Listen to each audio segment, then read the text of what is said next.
मेरी जिंदगी ने मुझको सिर उठाने को भी दिया नहीं, सदा ही मेरा सिर झुका रहा। शायद इसलिए परमात्मा की मेरे झुके सिर पर मेहरबानी होती चली गई। मुझको नहीं पता कि जो मेरे पर जिंदगी में कैसी रहमत की और मेरे पर कौन सा किसी ऋषि मुनि पीर पैगंबर का हाथ था। पहले बात करूंगी बेटी की। मैं अपने बाप की बेटी थी। मेरे बाप को मेरी बहुत चिंता रहती थी। वो कहता था कि मेरी बेटी बहुत भोली है, पता नहीं जिंदगी में इसका निर्वाह कैसे होगा, जो कैसे आगे बढ़ेगी, कैसे बढ़ेगी फूलेगी और कैसे जिंदगी में अपनी संघर्ष करेगी। मरते वक्त भी बापू जी को यही कहा कि मल्ला मुझको तुम्हारी फिक्र है, और मेरी गोद में उनका देहांत हो गया।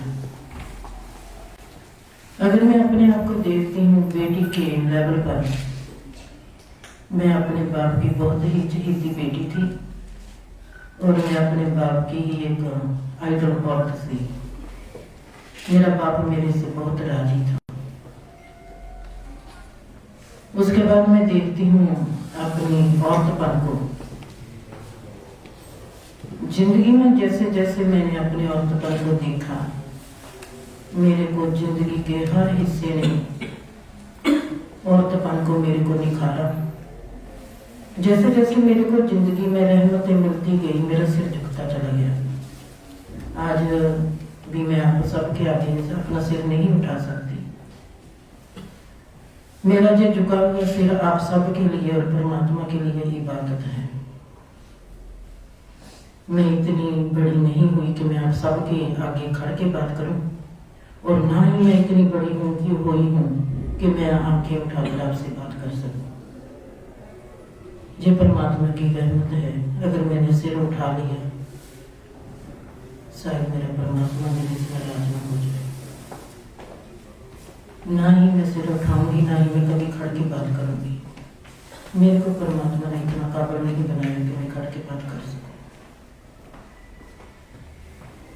मेरे औरतपन की गहराई ने मुझको सिखा दिया कि जिंदगी में जीना कैसे है। फिर मैं बात करती हूँ माँ की। परमात्मा ने मेरे भीतर इतनी सुंदर सोची पाई कि मेरी जिंदगी का माँ का रोल बहुत ही अहम रहा, और मैंने अपने आप को भी सुंदर नहीं बनाया और अपने घर परिवार को भी बहुत सुंदर बना लिया। मैंने कभी भी अपनी जिंदगी में मेरे जैसी आजाद, खुश दिल और सुखी औरत को मैंने नहीं देखा। परमात्मा की रहमतें बढ़ती चली गई और मेरे को परमात्मा ने 12 किताबें दी, जो सभी की सभी मेरी अपनी ऑटोबायोग्राफी है, और जिसमें मैंने लिखा है कि मैं अपने माँ बाप से क्या सीखा। बीपी मेरी पहली गुरु थी, बापूजी मेरे पहले गुरु थे। बीपी की बात ने मुझको क्या सिखाया, बापूजी की बात ने मुझको क्या सिखाया, और ये 5 तत्व जो 5 दरवाजे बनकर मुझको जिंदगी से कैसे बाहर ले गए, मुझको पता ही ना चला। और कैसे मैंने अपने आप को सवाल किए और क्यों नाम की किताब लिखी। जिस सवाल मेरे अपने आप पर थे, जिस सवाल ही मेरी बीवी बनकर मुझको मन के दायरे से बाहर ले गए। मन क्या है, बुद्धि क्या है, विचार क्या है, रिश्ते क्या है, सोच क्या है, भावना क्या है, विचार क्या है, अनुभव क्या है, परमात्मा क्या है, जिंदगी क्या है, जिंदगी का आदि और अंत क्या है। हमने ब्रह्मांड के किस क्षेत्र को सुना है, ब्रह्मांड क्या है, और हमने देखना है कि सेल्फ रियलाइजेशन क्या है और गॉड रियलाइजेशन क्या है। जब मेरी पहले ही शुरुआत हुई थी, आप मानोगे कि नहीं कि मैं कैसे रुखों से शर्माती थी। रुख मेरी पहली जिंदगी की दोस्ती है रुखों के साथ, और मेरा रुखों से शर्माना और मेरे में कैसे रुखों की मौजूदगी आने लगी। आज भी मेरी सबसे गहरी कम्युनिकेशन जो है मेरी रुखों के साथ है, और रुख मेरे को बताते हैं कि ये इंसान कैसा है, मैं किस काम का हूँ। रुखों ने मेरे को अपने आप आके बताना शुरू कर दिया कि ये जड़ी बूटी किस काम की है। जैसे मैं इंसान की फितरत को समझने लगी, वैसे ही मेरे में एक बात परमात्मा ने और प्रचलित कर दी कि मेरे को रुख ने जो पेड़ ने उनकी फितरत मेरे में घुसने लगी। और कई बार ऐसा होता था कि मैं एक पल में बैठी बैठी बहुत ही युगों की यात्रा करने लगी। बेटी है मेरी, उसका नाम है रियाना, और जो मेरे एक्सपीरियंस हैं उसके साथ भी वो एक्सपीरियंस होने लगे, और हमने दोनों ने अलग अलग जगह पर अपने आप को नोट किया था। हमारी टेलीपैथी होने लगी। जो भी हमने सुनी है आज तक, 8 सिद्धि, नागनिधि, 7 खंड क्या होते हैं, 36 गुण क्या होते हैं, 16 कला क्या होती है, सब की सब अपने आप ही मेरे आगे खुलने लगी। और मैंने कभी भी कोई ग्रंथ नहीं पढ़ा, और मैं देखती थी कि मेरा ध्यान कायनात की ओर है, और मैं जब भी किसी चीज को देखती हूँ तो वो चीज मेरे आगे आकर अपने आप को खुला छोड़ देती है, और मेरे को समझ देती है कि मेरे को परमात्मा ने ऐसा कैसे बनाया, और परमात्मा क्या है। परमात्मा को हमने कैसे देखना है, साइंस क्या कहती है परमात्मा के बारे में, धर्म क्या कहता है परमात्मा के बारे में।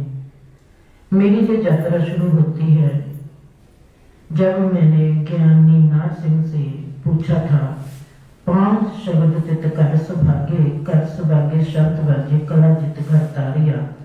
मैंने उनसे पूछा था कि ये 5 शब्द क्या हैं, और ज्ञानी नाथ सिंह हो या संत सिंह मस्कीन हो या कोई भी आज के डेरे वाले बाबे हो, मुझको किसी ने भी इस बात की कभी भी मेरे को जवाब नहीं दिया था। और 37 साल बाद मेरे को इसका जवाब मिला था कुदरत से। तब से मेरी ये यात्रा शुरू हो गई।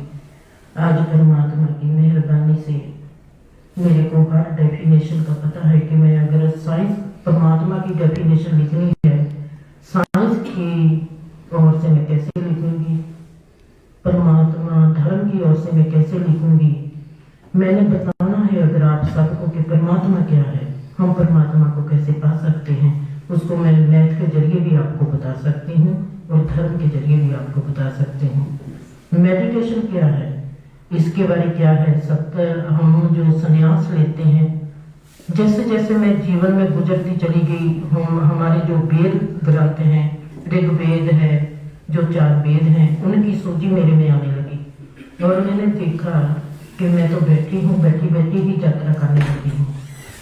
आज मैं आप सबके सामने बैठी हूँ, शायद इसकी मेहरबानी परमात्मा की है कि परमात्मा मेरे से चाहता है कि मैं आप सबको बता सकूं कि हम सब एक हैं।